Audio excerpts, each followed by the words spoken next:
In this video, we're going to cover the organic methods used to grow businesses internally, along with the advantages and disadvantages of organic business growth.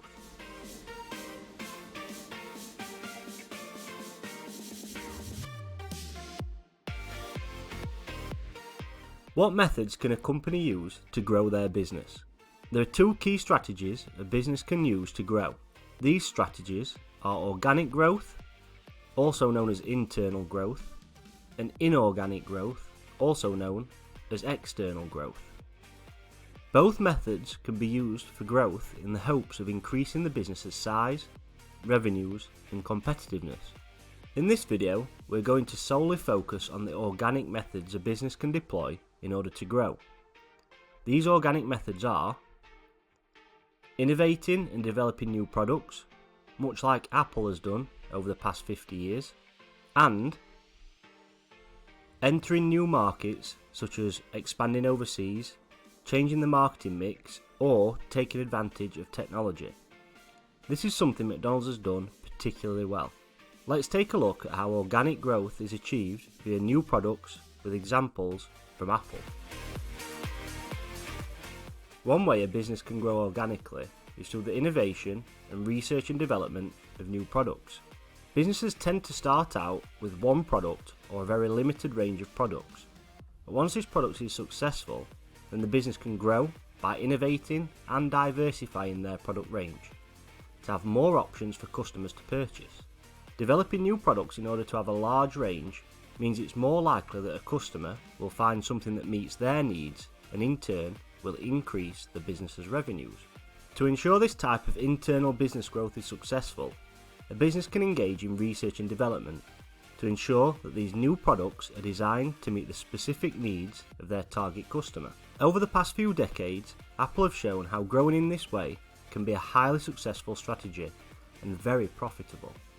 Apple is often named one of the most innovative companies on the planet, and their innovations are clear to see. From the Apple I in 1976 that started them off in business, to the Macintosh, then the iPod, and eventually the iPhone. By continuously researching and developing new products and being innovative with their product offering, they've been able to grow organically to become one of only a handful of companies to be valued at over $1 trillion. This success demonstrates that organic growth via new products is something that can certainly impact a business in a positive way. The business's most successful product, the iPhone, was invented 31 years after the company launched its first product.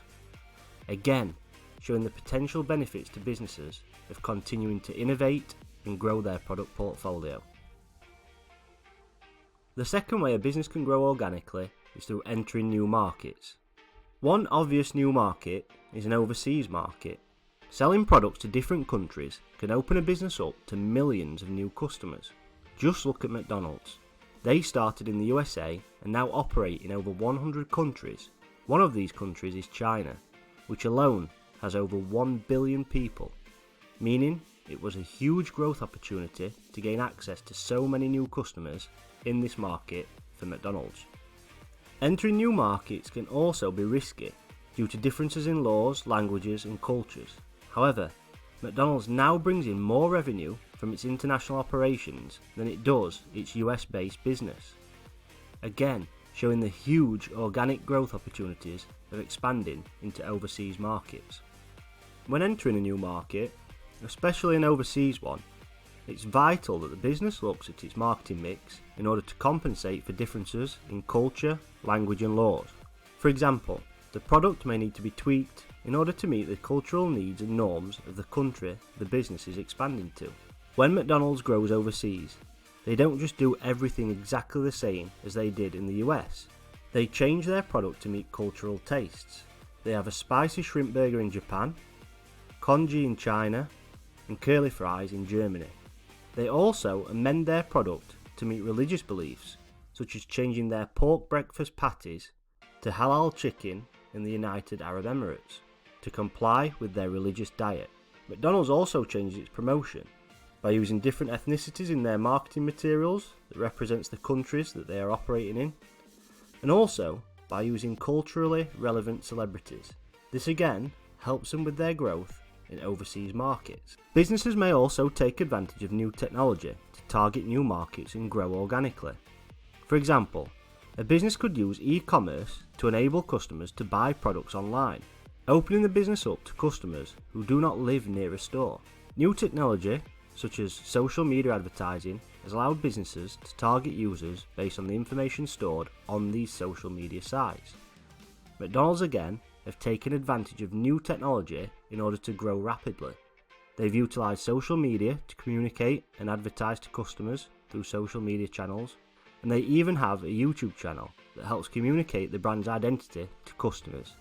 They've also embraced the rise of home delivery apps such as Uber Eats and Deliveroo to get products to their customers that may not have been able to purchase them by coming into store. Entering new markets can be risky and expensive, as knowledge of these markets can be limited and money needs to be spent on establishing the business's name in these new markets. However, if done well, it can open the business up to huge growth opportunities, as they are accessing new customers and new sources of revenue. Let's look at an overview of the advantages and disadvantages of a business taking an organic growth approach.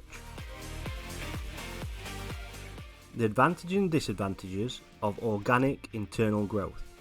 The first advantage is that organic growth can be less risky, as you're expanding out a brand that is already successful, meaning you know it has the potential to be successful with an increased product range and in new markets. The second advantage is the business can maintain its current culture and ethics, as you're not involving any new stakeholders in the business that may want to change the way the business is run. For example, if the business was taken over, then this could change the dynamics and who was running the business. Because the business is growing internally, you also can control the rate at which the business grows. You can expand quicker if you're more risk orientated, or slower if you feel that that is a necessary business strategy. Basically, you have more control than you would have if you were growing inorganically, where there may be investors that want a return on their investment and can therefore put pressure on the business to grow more rapidly. However, there are disadvantages of taking an organic growth approach. One of these disadvantages is that internal growth is often slower and can take a long time to get right. Developing new products and entering new markets takes time, and it can often be quicker to buy out a competitor. Facebook took this approach with Instagram.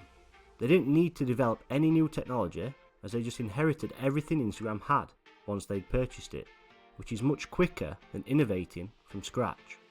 Another disadvantage is that the business may miss out on opportunities for more ambitious growth when only growing organically.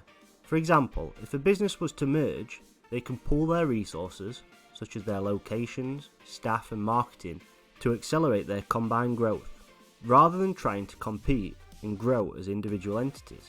And finally, there's a period of instability when changes are made, and it can take time for the business to adapt to these changes.